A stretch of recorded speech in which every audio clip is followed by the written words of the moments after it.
Oi pessoal, tudo bem? Eu sou a Vivian, sou professora de português e literatura da primeira série. E nesse nosso primeiro vídeo, a gente vai falar um pouquinho sobre os conceitos de língua e linguagem, que costuma ser justamente o primeiro conteúdo, a primeira discussão que a gente faz quando a gente vai iniciar nossos estudos na disciplina de língua portuguesa no ensino médio, né? É importante começar as discussões tentando conceituar esses termos que são tão complexos e tão importantes para a nossa disciplina. Bom, para começo de conversa então, o que é linguagem? Linguagem é qualquer instrumento, verbal ou não verbal, que permite aos seres humanos se comunicarem de uma forma sistemática, ou seja, com regras, com organização no uso dessa linguagem, e complexa, estabelecendo uma interlocução, ou seja, um diálogo entre duas partes. Utilizando a linguagem, o ser humano pode expressar os seus sentimentos, seus pensamentos, suas ideias, suas emoções. A linguagem verbal se traduz nas línguas naturais, nas muitas línguas naturais que existem no mundo, né? O português, o francês, o inglês, as línguas indígenas do Brasil, o chinês, o japonês, são todas línguas naturais. E o que é uma língua? Bom, de forma simplificada, uma língua consiste em um léxico, que é um conjunto de palavras, um conjunto de itens lexicais, né, o vocabulário de uma língua, e também uma gramática. Sendo que o que eu estou chamando de gramática aqui é um sistema de regras lógicas que regem o funcionamento dessa língua.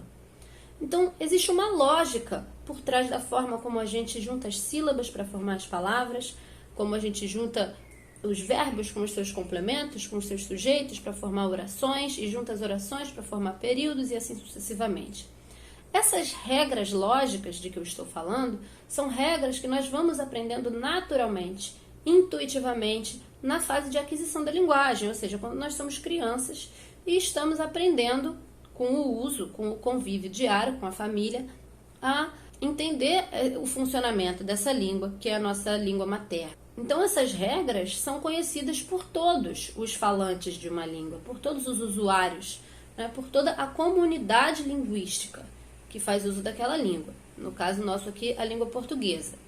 O que é muito diferente do que nós estamos acostumados muitas vezes a ouvir na escola chamar de regras gramaticais, que são as regras daquela gramática tradicional, a gramática normativa ou gramática prescritiva, de que a gente vai falar muito ainda, mas não é dela que eu quero falar agora. Essa gramática normativa, prescritiva, é aquela que diz o que está certo, o que está errado, determina normas de um bem falar ou de um bem escrever, mas toda língua, independentemente de ter uma gramática normativa ou não, ela tem uma gramática intuitiva dos falantes, que é simplesmente o sistema lógico de funcionamento dessa língua.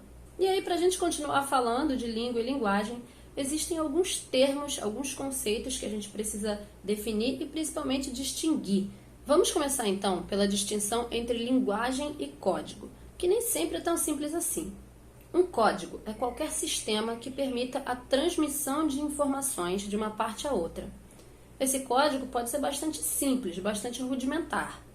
Vamos pensar, por exemplo, no caso aí de um sinal de trânsito, né? Um semáforo, aquele semáforo luminoso que todo mundo conhece, com as luzes, né, de 3 cores, vermelho, amarelo e verde. Esse semáforo, ele é um código que transmite mensagens bastante simples para o motorista, né? A luz vermelha indica pare, a luz amarela indica atenção, porque já vai fechar, e a luz verde indica siga. Só que ele é um código muito simples, muito rudimentar, então ele não consiste numa linguagem, ele não tem a complexidade e a recursividade de uma linguagem para permitir a transmissão de informações e de ideias complexas. E o que seria essa tal recursividade, né, de recursos? É uma característica que as linguagens têm de possibilitar a combinação e a recombinação de elementos de várias formas a fim de formar uma infinidade de possibilidades de mensagens a ser transmitidas. No caso das línguas, a gente pode combinar e recombinar, por exemplo, os fonemas para formar diferentes palavras, combinar as palavras de formas diferentes, formando infinitas possibilidades de frases, de textos e assim sucessivamente. Em outras linguagens, como a música, a pintura, por exemplo, você também tem uma certa recursividade, porque você pode combinar as notas musicais de diferentes maneiras para fazer infinitas canções diferentes. Você pode combinar as cores e as formas numa obra pictórica, né? Numa pintura, por exemplo, num desenho. Então, essa característica da recursividade é muito importante. Uma discussão interessante, uma curiosidade que a gente colocou lá no material escrito, que vocês podem ler os textos que nós indicamos também sobre esse assunto, é justamente sobre a questão dos animais, né, da comunicação dos animais. Afinal de contas, eles têm linguagem ou não? Bom, qualquer pessoa que tenha animais em casa sabe que eles se comunicam muito bem com a gente. Mas para os linguistas, né, os cientistas da linguagem, em termos técnicos, não se diz que os animais tenham linguagem. Talvez um biólogo, um veterinário possa usar esse termo numa acepção diferente. Mas, em geral, a gente diferencia a linguagem humana da linguagem animal, justamente por esses fatores de recursividade e de complexidade.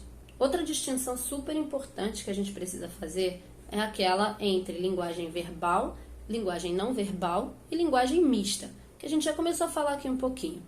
Bom, a linguagem verbal é aquela que pode ser oral ou escrita, ou mesmo sinalizada, no caso das línguas de sinais. Vocês sabem que aqui no Brasil, além do português, nós temos também Libras como língua oficial. É a língua oficial dos surdos brasileiros. E essa é uma língua sinalizada, então ela não utiliza material fônico, sonoro, mas utiliza material sinalizado, né? Os gestos com as mãos, as expressões faciais. Então a linguagem verbal pode se manifestar dessas três formas. E nós temos a linguagem não verbal, que também pode apelar para todos os nossos sentidos. Pode utilizar de sons, por exemplo, a música, né? De movimentos corporais, como no caso da dança, de elementos visuais, como cores e formas, no caso da pintura. E, claro, nós temos também a linguagem mista, que é justamente aquela linguagem que emprega um pouco dos dois, conjuga elementos verbais com elementos não verbais. No nosso dia a dia, a gente tem contato com inúmeros textos e inúmeras situações de uso de linguagem mista. Por exemplo, quando a gente assiste a televisão ou a um filme em que você tem a imagem e tem também os diálogos, as falas, além da música e, enfim, inúmeros outros elementos. Uma história em quadrinhos, em que você combina o texto escrito, linguagem verbal, com as imagens, com os desenhos, a linguagem não verbal. Então, a linguagem mista é essa que combina elementos verbais e não verbais. Outra diferenciação super importante que a gente precisa fazer é aquela entre oralidade e escrita. Bom, já fizemos a ressalva aqui das línguas sinalizadas, como é o caso de Libras, mas a maioria das línguas se apresenta na forma falada, na forma oral. Algumas dessas línguas não possuem sistemas de escrita. Essas são as chamadas línguas ágrafas, certo? Grafos de escrita, então sem escrita. Mas muitas línguas também, como o português, como o inglês, como o francês e tantas outras que vocês conhecem, possuem sistemas de escrita. Mas esse sistema de escrita, por sua vez, também não é sempre igual. Na maioria das línguas ocidentais, como a nossa, como o português, usa-se um sistema de escrita alfabética. O que acontece no sistema de escrita alfabética? A gente procura reproduzir, por meio dos grafemas, que são letras, os sons da fala. Então, as letras imitam, de forma mais ou menos fiel, os sons da fala. Na língua falada, a gente tem o que a gente chama de fonemas, que são as unidades linguísticas relacionadas ao som. No caso dos sistemas de escrita, eles funcionam com grafemas, que são unidades gráficas, visuais.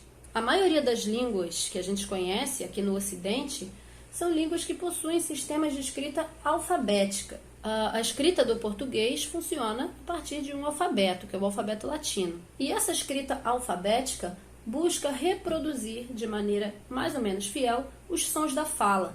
Então a gente tem as letras, que são um tipo de grafema, um tipo de unidade gráfica, representando os fonemas, tentando imitar, transpor para a escrita aquilo que a gente faz naturalmente na fala.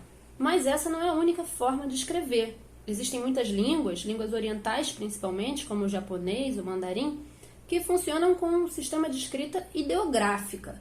Então, em vez de você ter letras de um alfabeto representando ou imitando os sons, você pode ter pequenos desenhos, símbolos, que também são grafemas, também são unidades gráficas, mas que representam conceitos, representam ideias. Eu não sei se vocês sabem falar japonês, chinês, se vocês conhecem a escrita oriental, mas se alguém souber alguma informação interessante, de repente pode deixar aí como curiosidade para a gente saber aí no fórum. Bom, pessoal, esse foi o conteúdo do nosso primeiro material. Tudo isso que eu falei está também no material escrito, então vocês podem consultar e estudar por lá. E fazer também, é claro, os exercícios do questionário. Seria muito legal que vocês contribuíssem no fórum, comentassem, colocassem suas dúvidas, mas vocês também podem procurar o professor ou a professora em particular a partir da lista de e-mail que foi disponibilizada. Vocês podem dar as sugestões, dizer o que acharam, se está legal assim esse formato de vídeo, se não está. E a gente vai conversando e tentando fazer o melhor que a gente puder nesses tempos difíceis de isolamento social, distanciamento físico, certo? Um beijo, um abraço, se cuidem, fiquem em casa e até a próxima.